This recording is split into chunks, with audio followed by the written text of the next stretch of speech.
Forex trading এর part 3 ভিডিওতে আপনাদের সবাইকে স্বাগতম। এই ভিডিওতে বেসিক্যালি আমরা জানবো কারেন্সি পেয়ার কি, লট সাইজ কি, পিপস কি। বাট এই ভিডিওর কনসেপ্ট আমরা তিনটা ভাগে ভাগ করেছি। একই ভিডিওতে যদি আমরা বলি তাহলে ভিডিওর কনসেপ্টটা অনেক বড় হয়ে যাবে। এই এপিসোডে জানবো কারেন্সি পেয়ার কি এবং কিভাবে কাজ করে। সেকেন্ডে আমরা জানবো পিপ সাইজ কি, তারপরে আমরা জানবো লট সাইজ কি। এবং আগের ভিডিও যদি না দেখে থাকো তাহলে এই ভিডিওতে কিন্তু কোনো মিল পাবে না, কারণ আমরা একটা ফরেক্স সিরিজ বেসিক থেকে অ্যাডভান্স লেভেলে তোমাদেরকে শেখানোর চেষ্টা করছি। তো যারা এই ভিডিওটা ফার্স্ট টাইম দেখছো, আগের ভিডিওটা দেখে তারপর এই ভিডিওটা ওয়াচ করো। আমি ডেসক্রিপশনে লিঙ্ক দিয়ে দেবো, এছাড়া আমার চ্যানেলে প্লে লিস্ট আছে, সেখানে গিয়ে ফলো করতে পারো। আর যারা ফরেক্স এবং ক্রিপ্টোতে একদমই নতুন, তাহলে তোমাদেরকে কি করতে হবে, ডেসক্রিপশনে টেলিগ্রাম এবং হোয়াটসঅ্যাপ গ্রুপের লিঙ্ক আছে। ঠিক এরকম প্রফিট কিন্তু ফ্রি অফ কস্টে সবাই কামাচ্ছে, তোমরাও কিন্তু সিগন্যাল নিয়ে কামাতে পারো। তো ডেফিনেটলি হোয়াটসঅ্যাপ গ্রুপ এবং টেলিগ্রামে কিন্তু জয়েন হয়ে যেতে পারো।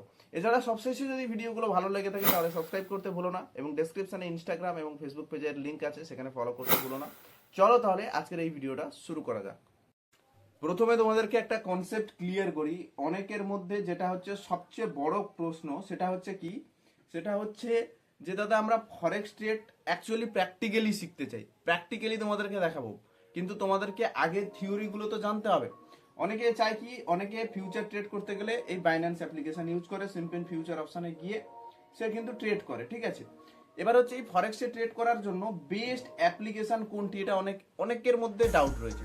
আর বেস্ট অ্যাকচুয়ালি অ্যাপ ছিল হচ্ছে এক্সনেস্ট, ঠিক আছে। এক্সনেস্ট ছিল হচ্ছে বেস্ট অ্যাপ, কিন্তু প্রবলেমটা হচ্ছে এই এক্সনেস্ট ইন্ডিয়াতে এই মুহূর্তে রেজিস্ট্রেশন কিন্তু হচ্ছে না। দ্যাটস ওয়াই আমরা কোন অ্যাপসে ট্রেড করব সেটা অনেকে জানে না। আমরা খুব শীঘ্রই আমাদের টেলিগ্রাম এবং হোয়াটসঅ্যাপে বলে দেবো এবং ভিডিওতেও বলে দেবো। সেই অ্যাপ্লিকেশন জাস্ট ডাউনলোড করে কেওয়াইসি করবে।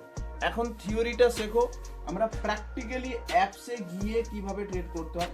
লাইক ধরো বাইন্যান্সে যদি তোমরা যাও, কিভাবে ট্রেড করতে হয় সবাই জানো, সেরকম আমরা অ্যাপ্লিকেশনে কিভাবে অ্যাকচুয়াল প্র্যাকটিক্যালি ট্রেড করতে হয় সেটা তোমাদেরকে দেখিয়ে দেবো। এই কনসেপ্টটা ক্লিয়ার হলো। এবার নেক্সট কনসেপ্টে আসছি যে অ্যাকচুয়াল কারেন্সি পেয়ার কি। আরেকটা কথা বলে রাখি, তুমি যদি একটা মার্কেটের মধ্যে সীমাবদ্ধতা থাকো তাহলে কিন্তু হবে না। তোমাকে প্রত্যেকটা মার্কেটে তোমাকে ট্রেড করতে হবে। ফরেক্স মার্কেট, ক্রিপ্টো মার্কেট, দুটো মার্কেটেই তোমাকে ট্রেড করতে হবে। এবারে আসি কারেন্সি পেয়ারটা আসলে কি এবং কিভাবে কাজ করে। দেখো, কারেন্সি পেয়ার হচ্ছে কি, সবসময় পেয়ার দুটো কারেন্সির মধ্যে হয়ে থাকে। এক্সাম্পল স্বরূপ ইউরো এবং ইউএসডিটি।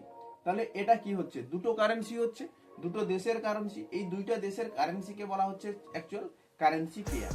এবার এই কারেন্সি পেয়ারের মধ্যে বেস কারেন্সি থাকে, কট কারেন্সি থাকে।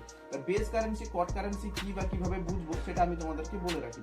এই জিনিসগুলো তোমরা যদি না বোঝো, ট্রেড করতে গিয়ে প্রবলেম, যে তুমি কিসের উপরে ট্রেড করছো, কার উপরে ট্রেড করছো, তুমি তো বুঝতে পারছো না।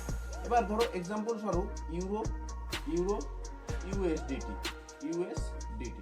তাহলে এই প্রথম যে কারেন্সিটা থাকবে এটাকে বলা হয় বেস কারেন্সি, এবং সেকেন্ড যে কারেন্সিটা থাকবে এটাকে বলা হয় কোয়াট কারেন্সি। ওকে, এবং সবসময় কোয়াট কারেন্সির উপরে বেস কারেন্সির দ্বারা ট্রেড করা হয়। মানে কি, এক্সাম্পল স্বরূপ ধরো ইউরো ইউএসডিটি রয়েছে, ধরো ইউরোর প্রাইস ইউএসডিটির থেকে বাড়বে, মানে ইউরোর প্রাইস ইউএসডিটির থেকে বাড়বে, তাহলে আমরা বাই করব।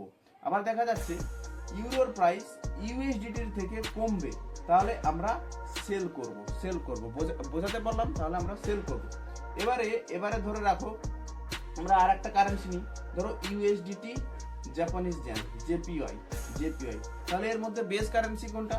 বেস কারেন্সি হচ্ছে ইউএসডিটি এবং জেপিওয়াই হচ্ছে কট কারেন্সি। তাহলে এখানে যদি ট্রেড হয় কিভাবে হবে না, জেপিওয়াই এর থেকে ইউএসডিটির রেট বাড়বে, তাহলে আমরা কি করব, তাহলে আমরা বাই করব।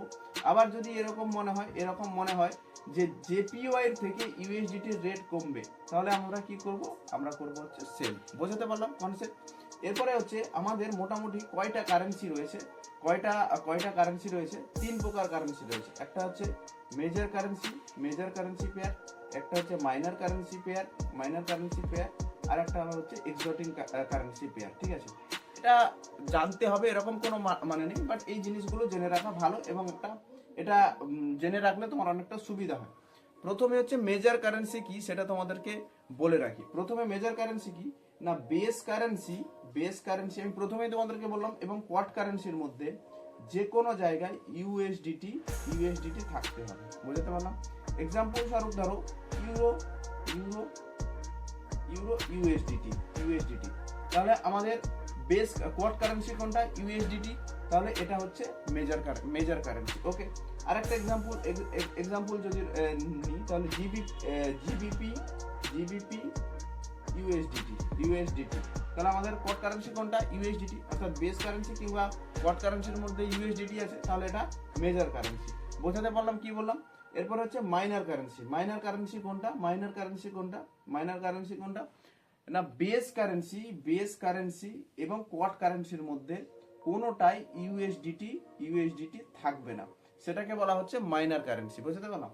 অর্থাৎ ধরো জিবিপি জেপিওয়াই জাপানিজ জেন, অর্থাৎ এখানে ইউএসডিটি কোথায়? ইউএসডিটি নেই, অর্থাৎ এটা হচ্ছে মাইনর কারেন্সি। এছাড়া তুমি যদি এক্সাম্পল স্বরূপ ধরো ইউরো জেপিওয়াই, এখানে ইউএসডিটি নেই, তাহলে এটা হচ্ছে মাইনর কারেন্সি। তাহলে মেজর কারেন্সি, মাইনর কারেন্সির কনসেপ্ট বোঝাতে পারলাম। এরপরে শেষে হচ্ছে এক্সোটিক কারেন্সিটা আসলে কি না, তুলনামূলকভাবে কোনো ছোট দেশের কান্ট্রির কারেন্সি, সেটাকেই বলা হয় অ্যাকচুয়াল এক্সোটিক কারেন্সি, মানে খুব ছোট দেশ। অর্থাৎ ধরো এক্সাম্পল স্বরূপ ইউএসডিটি আর থাইল্যান্ডের কারেন্সি, ঠিক আছে, মানে থাইল্যান্ড কান্ট্রির কারেন্সি টিএইচবি। তো সেখানে হচ্ছে কি, থাইল্যান্ড অনেক একটা ছোট দেশ, তো সেই ছোট দেশের যে কারেন্সি পেয়ার, সেটাকে বলা হচ্ছে কি এক্সোটিক কারেন্সি। বোঝাতে পারলাম কি বলছি? তো এটাই ছিল আমাদের মূলত কারেন্সি পেয়ার, এবং কারেন্সি পেয়ার কিভাবে কাজ করে, এবং কারেন্সি পেয়ারের অ্যাকচুয়াল কনসেপ্টটা কি, সেটা তোমাদেরকে বললাম। নেক্সট এপিসোডে আমাদের ফরেক্স ট্রেড করতে গেলে, যেরকম আমরা ক্রিপ্টো ট্রেড করতে গেলে লেভারেজ, আইসোলেট, ক্রস, এই জিনিসগুলো জানা প্রয়োজন, সেরকম ফরেক্স ট্রেড করতে গেলে মেন জিনিস হচ্ছে তোমার লট সাইজ কি, পিপস কি, সেগুলো জানার প্রয়োজন। সেটা আমরা নেক্সট এপিসোডে তোমাদেরকে জানাবো। তত সময়ের জন্য বাই। ভিডিওটা কেমন লাগলো অবশ্যই কমেন্ট করে জানিও। ধন্যবাদ।